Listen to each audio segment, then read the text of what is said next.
Hello everyone, a bit of a different video tonight because I'm just sitting here doing some basic research, trying to understand why the situation with Tekken 8 just seems so strange and why this marketing strategy from Bandai Namco is absolutely baffling to anybody who has looked into it at all.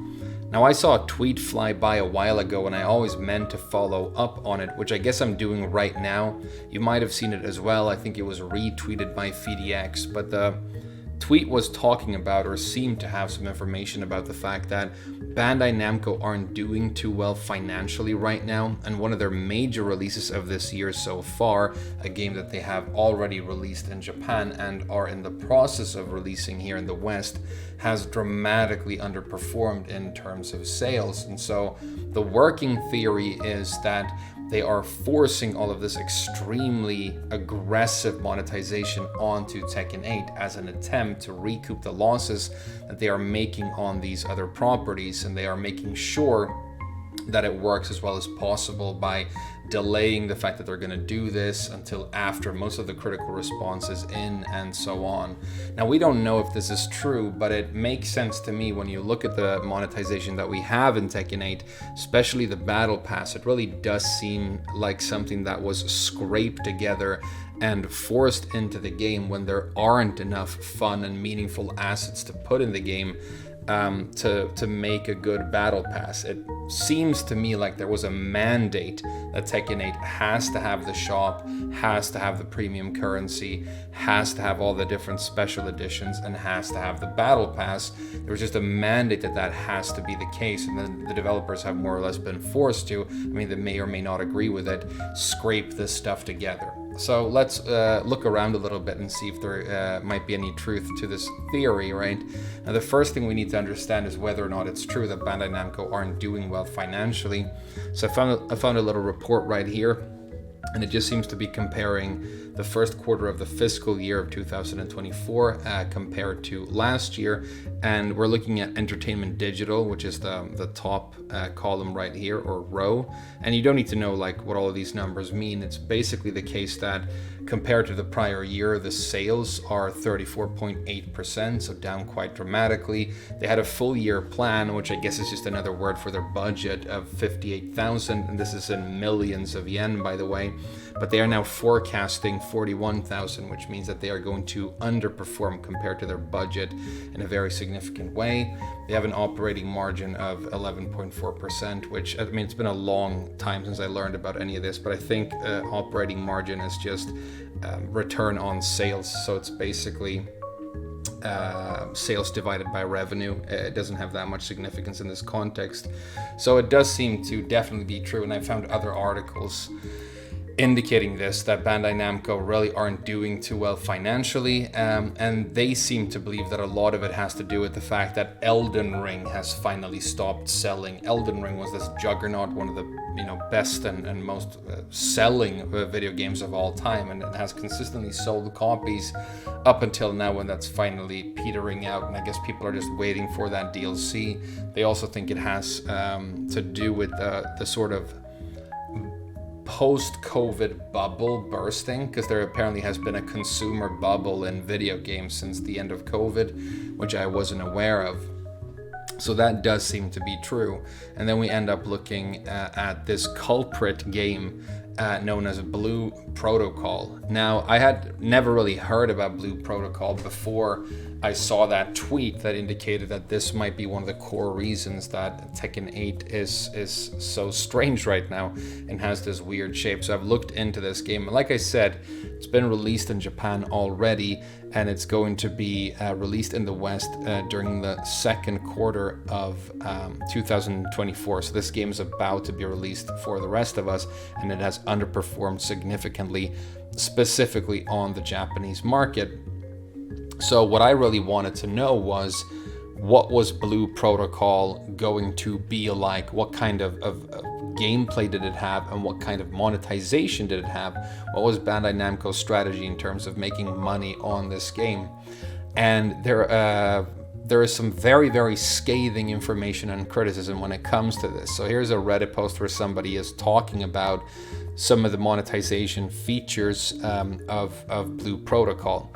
So apparently it has a paid battle pass, and then there's something known as an Imagine. It's an equipable with active passive battle effects. If you look at different articles, this is sort of referred to as an equipable battle summon. So it's something that you can equip but use in battle, and it has the potential to be very, very powerful, and you get access to this through the paid battle pass. So it does seem to be straight up paid power. Premium battle pass, easier to level up. Battle pass levels can be purchased, so you can skip the grind, which is something that they like to offer people in MMOs, not understanding the fact that adventuring throughout the world is what builds up all of this immersion community and makes an MMO special in the first place. It says here, rumor premium battle pass gives you enough currency to buy the next battle pass. That's usually the model, so that might be true. Cosmetic / mount gacha. So this is a game that has gacha mechanics. Now, one of the deal breakers that I've stated, one of the things that will make me quit Tekken 8 outright and not play it anymore, is if they implement any sort of gacha into it. And the reason for that is it really, I mean, it's been proven more or less that it induces very problematic behavior in people who are susceptible to addiction. It does seem to very intentionally target younger audiences who don't have, this responsibility when it comes to spending money in a proper way.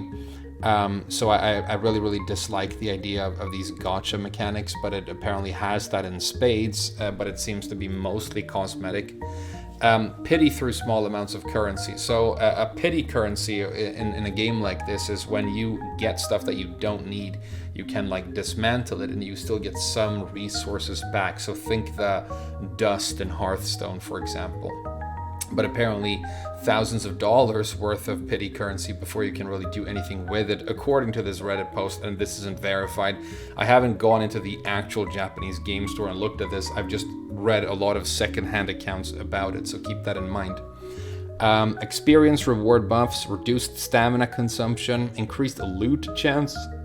So essentially spending money, like swiping in this game, is extremely OP. If you've played any RPG in your life, leveling up faster instantly, like stamina consumption and better chance to drop loot. I mean, and then a powerful battle Imagine in the gacha pity shop that gives you move speed, armor, damage. It goes on and on and on. Rumor pity currency expires. If you ever see talk of a in-game currency expiring on the Japanese market, that is because that is actually Japanese law. When you have a premium currency in a game in Japan, it cannot just sit there forever. It needs to have an expiration date by law, and they usually do that specifically for the Japanese market and then don't have these expiration dates when they release the game, internationally. RNG weapon upgrades can be increased to 100% with cash shop / battle pass items. This one is obviously very big. As someone who has played a lot of Diablo in his life, the late game involves trying to optimize gear.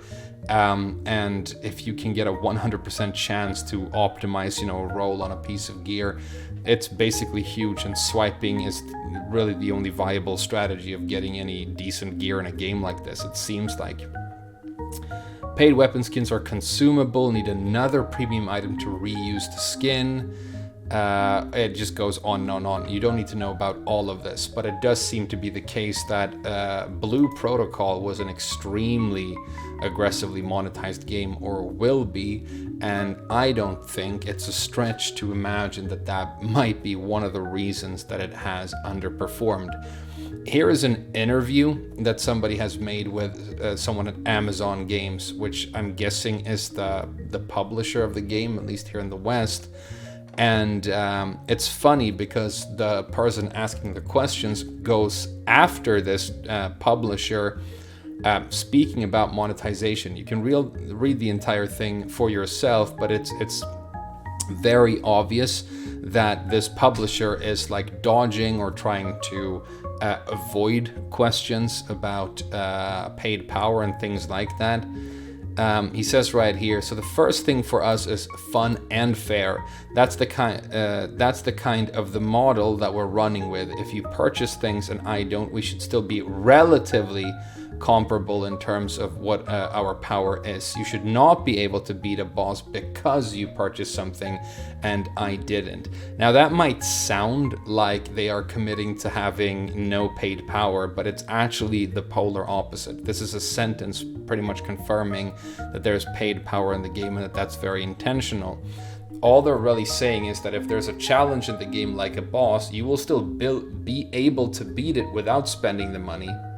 But it's not like they are promising that you won't have all of these crazy advantages if you do spend money. And the other thing is, if the determining factor in how well you do in a boss fight is, at least in part, the gear that you have, if you can acquire gear good enough to kill the boss in like a couple of minutes as opposed to like a several month, grind, that's also very different, and it's also paid power. They ask a specific question about it here at the end, and I want to highlight the specific area. Here we go.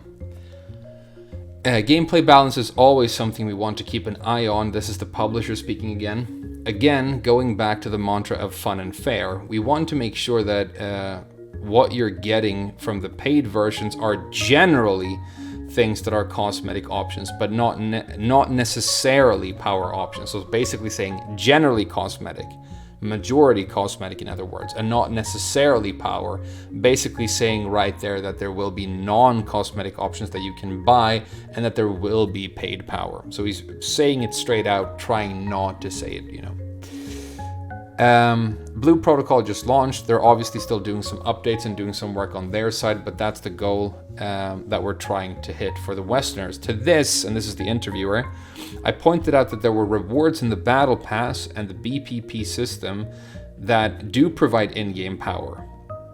And the publisher replies, following a roughly 7-second pause. So he knows that he's been put on the spot and he's trying to come up with flowery language and not flat out admit that their game is pay to win. He says, generally speaking, the goal that we're trying to hit is that it shouldn't be any bigger of a power differential than what you can get inside the game. So again, he's using these terms like generally speaking. He's not committing to no paid power in the game. And as far as I can tell, the game is a straight up pay to win RPG, trying to emulate games like Genshin Impact in terms of its art style and its gameplay.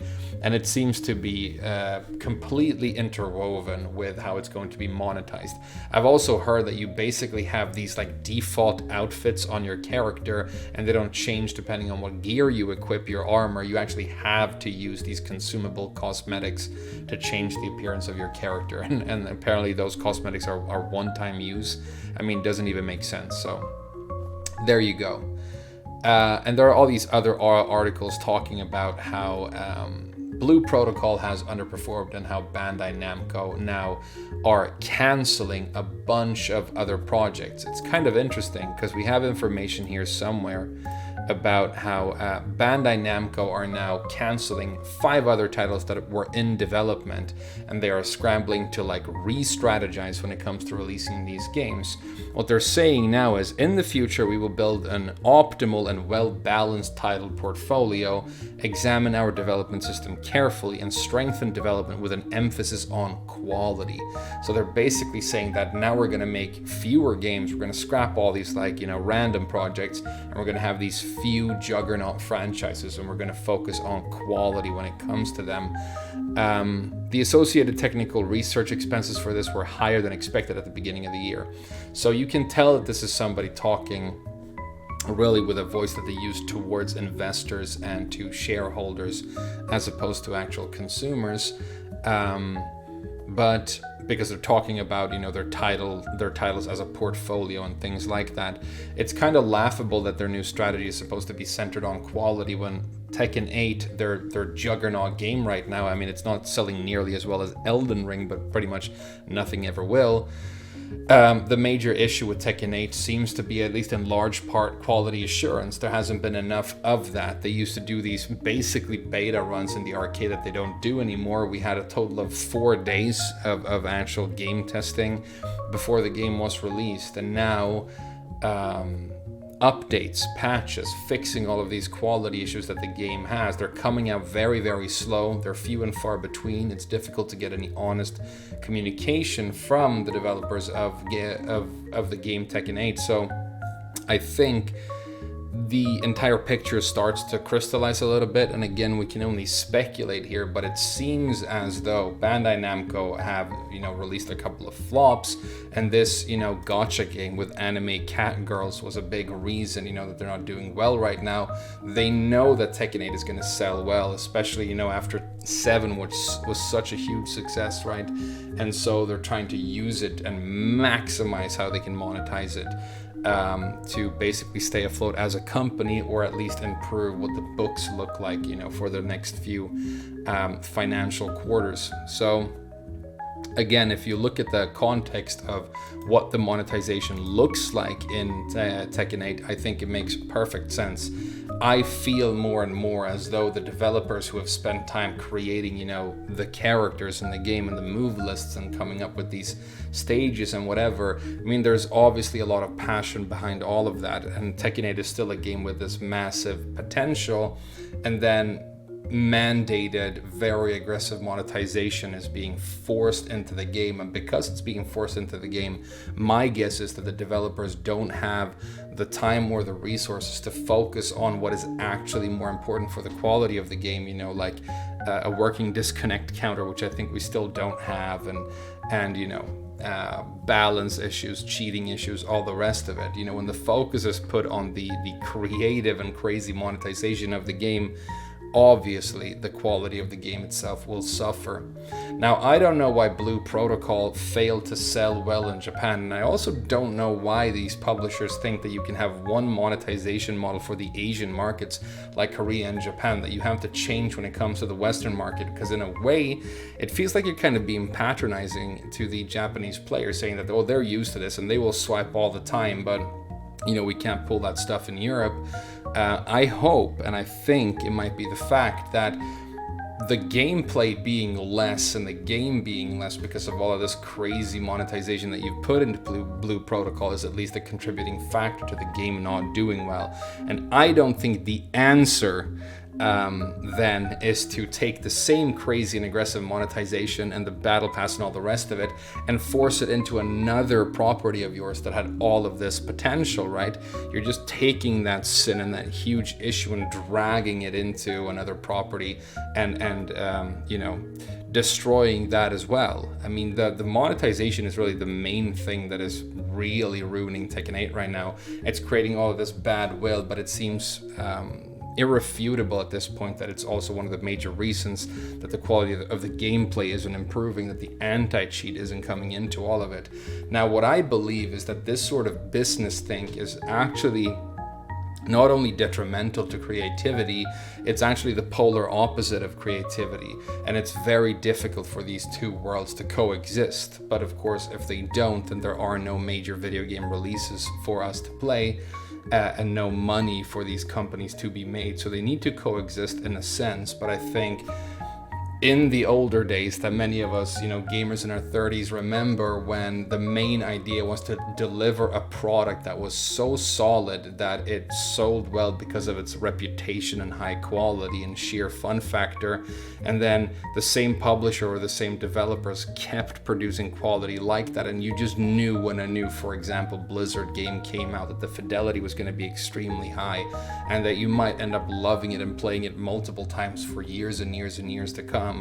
But Blizzard is another example of a company that has completely fallen from grace and is nothing but ridiculed by its community right now, specifically because they started monetizing in this way. And you can point to many other companies doing the exact same thing. It seems that this plague has finally reached Japanese developers as well, and it is causing some very, very serious damage. It's just such a shame that we already know this and we can already speak to it with clarity, but it's going to take time for these companies to realize that they are getting this wrong and they have to start over. And in the meanwhile, I guess the world of gaming will really, really suffer. The main problem probably being that the people making these decisions, such as, you have to put a 60 level battle pass into Tekken 8, those people not only do not play video games probably at all and understand why they're special and what makes them fun, they also don't really understand, creative processes and what it's like putting something together that has a voice and a theme to it. So that's sort of what I'm thinking about here. I know we've made fun of the developers at Bandai Namco and Harada and Murray, who are these, figureheads of this entire culture. And I think that is still fair to an extent, because they are major decision makers in this world, and they are the figureheads of the development and the sort of ambassadors of this game to the public. But I wonder to what extent these developers are actually just depressed about what has been done to the game, what they have been forced to do to their game. I think if you got to be a fly on the wall in the offices at Bandai Namco when these decisions were made, I mean, it wouldn't be strange at all to me if there were many dissenting voices. And we know for a fact, for example, that Harada himself has said that these suits making these choices, it's really, really frustrating, and I wish we could just get rid of them. I mean, he has been quoted saying that, and if you tweet him with that quote now, he bans you on Twitter apparently and wants nothing of it. But who knows what's in the heart of these people. I still think Tekken 8 has a lot of potential, but the entire situation is so strange right now, and we have a super broken version of Eddie just released into the game, which is also obviously part of this. I mean, it's probably mandated from above that you have to break all the DLC characters and make them too good, because you make more money that way anyway. So today when I logged into the game and started playing, I played 2 matches, but after the first few rounds, I was just kind of tired of it, and I ended up turning it off and looking into all of these weird things and reading instead, because it just, I don't know, made more sense to me. I hope the game is able to stay strong. I hope it's able to retain its community and its popularity, but I hope it's able to do that because positive changes start happening very, very soon. Because as like a YouTuber and a gamer who is mainly focused around Tekken, it would be very, very sad if this game died prematurely because of this really, really strange and poor process of decision making, where you have one cat girl anime waifu gacha Genshin Impact game that you want to release, but you ruin it with your monetization. The fans reject it, and then instead of learning from that, you take the exact same poisonous systems and you put them in another potentially very successful and fun franchise. It's just very, very tragic. So that's kind of what I'm thinking about tonight. Rambly video, didn't have a script for this one, but let me know what you think. Do you have any more information? Do you think there might be a point to this entire story? Let me know. And yeah, I'll probably see you guys in a stream probably tomorrow, and we'll play some more. Thank you so much, and good night.